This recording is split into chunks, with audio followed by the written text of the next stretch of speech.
is going on, everybody? It is your boy, your man, Stokesy Camo. Back at it with another review.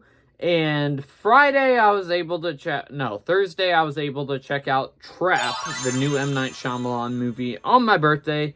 But before we get to actual beginning of the review itself, guys, don't forget to subscribe if you're new to the channel. Because #1, it's absolutely free. #2, we're on the road to 2,000 subscribers. That's 967 away now. And also maybe help with YouTube algorithm recommended more people. Maybe they could join the talks. And do feel free to comment your thoughts on Trap down below. Sorry, I was meant to post this yesterday, but I was catching up on a lot of content I didn't post yesterday, so not yesterday, but the week before that. So I was trying to catch up on content there. That's why I didn't push out the review. But before we get to actual beginning of the review itself, let's go give a quick plot synopsis, shall we? So let's get right into it. And transition and shoes.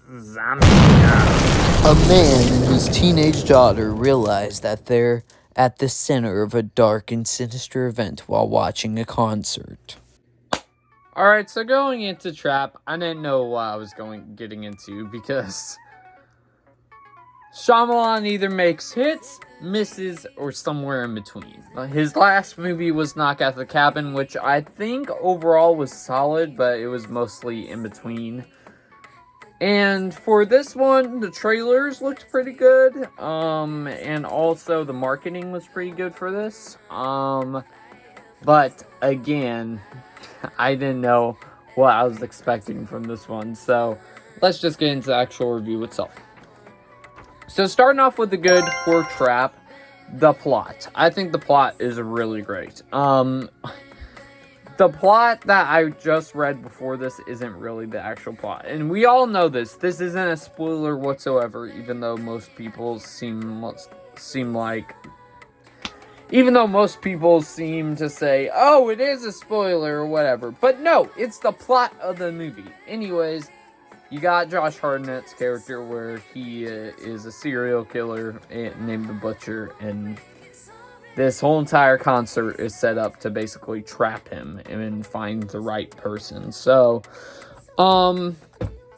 yeah, that plot, I think, was the thing that definitely hooked me in the trailers from M. Night Shyamalan, because it's a little bit more of a different plot than you usually see from him, and I wanted to see how it paid off. In the plot, for the most part, early on in the movie, when it's within the concert, pays off really well. Now another good is the soundtrack in here. I thought the soundtrack was amazing. Most of the soundtrack in here is actually done by M. Night Shyamalan's daughter, which it's to promote.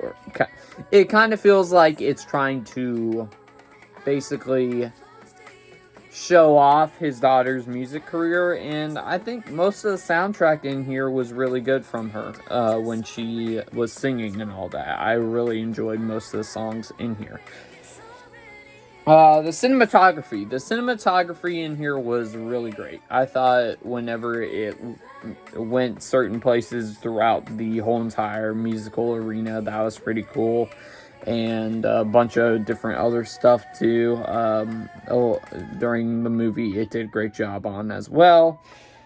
Then we have another positive, which is the mid-credit scene, which it's not like a tease for something in the future, but it's a funny gag with something that happens earlier on in the movie that I think works, and it got a pretty big laugh out of me, and my friends, so yeah, it worked. And the final positive in here is Ariel Donahue's performance. I'm pretty sure that's how you pronounce it. Correct me if I'm wrong down below. But she plays Josh Hartnett's daughter in this movie, and I think she does pretty good in here. Especially, she's probably one of the better written characters in the whole entire movie. Because she would have reactions that most people would have in this situation with their father like that, and keeping on disappearing and stuff. So, I think it does do a good job of that. So, Alright, so the good is done. Now let's move on to the mixed. Editing this review back, I actually have another mixed aspect, and it's whether or not if you're going to root against Josh Hartnett's character or not, and it never clearly says what you're supposed to do. And this might cause some controversy, I don't know, this might divide some people, but Josh Hartnett's performance. Now, don't get me wrong, when he acts all serious, I think it works when he's playing this butcher side of his character. But however, when he tries to blend in with the crowd and act like a normal person, I think it was a little over the top, to be honest. And corny.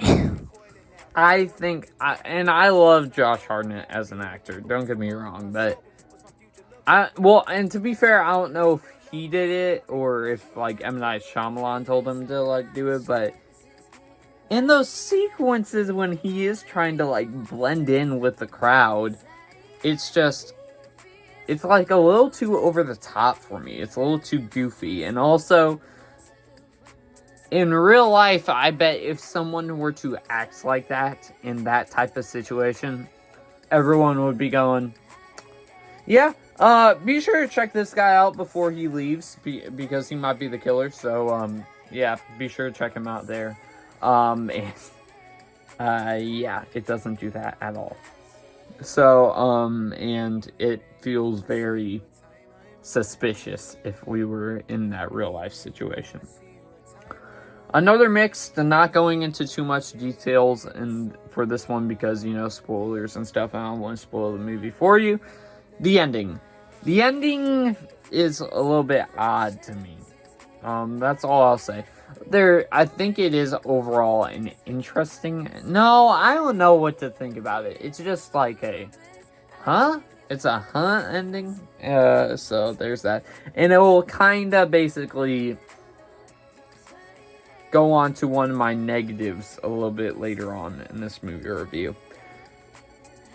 And then the final mixed aspect is the movie's kind of twist near the end, which most people would probably say there's not really a twist in this movie, but there is kind of one, which I still don't necessarily know how to feel about it. It's because I didn't really hear it the first time when I watched it, but when I was on the car ride back home with Jax, Ace, my mom and dad, they elaborated and said what basically happened. So it was overall a mixed reveal, if that makes sense.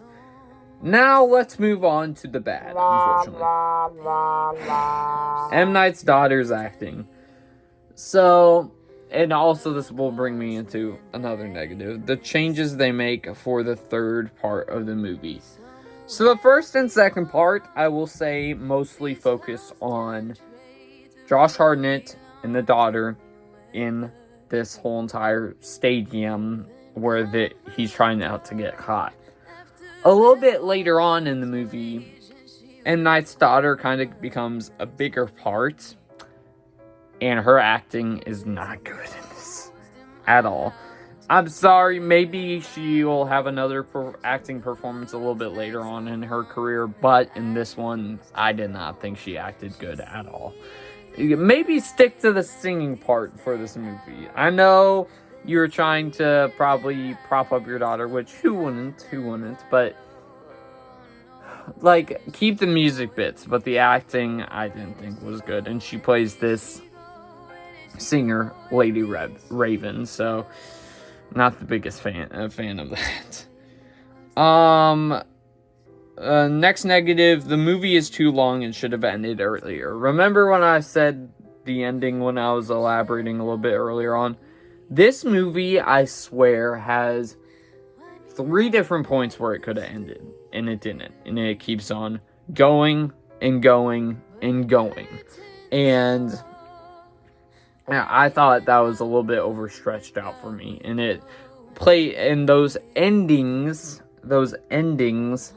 were endings to other serial killer movies that we've seen before, were countless of times. And They do the exact same thing to build up to another same exact thing, and then to build up to another same exact thing. And then the final bad, the movie's believability. And this, when I was elaborating earlier on with Josh Hartnett's performance, how basically I don't know how people would have in real life wouldn't suspect him in real life. This one, he gets away with so much stuff, and it's like, clearly, many people would think that's very suspicious, right? And at least question him, right? And they do nothing with that at all. And he literally fits the description for the person that they're going after, which it's just, that does not make sense to me. So, but yeah, there's that. And with that being said, that's the actual review itself. Now let's bring out the toxic meat, and I was kind of battling back and forth between this one, but I'm gonna go in between toxic goodness and toxic disappointment. So right in the middle is there, and I will give it a B-. And if you're like an M. Night Shyamalan diehard, sure, go ahead and check it out in theaters. For those other ones that are kind of hesitant going into this movie and also hesitant because of other M. Night Shyamalan movies, I'll probably just say stream it. But with that being said, there's that. And I hope y'all enjoyed this toxic movie review. As I said before, be sure to let me know your thoughts on Trap down below, because this is just my opinion on the movie. But with that being said, guys, I'll see y'all in the next one, everybody.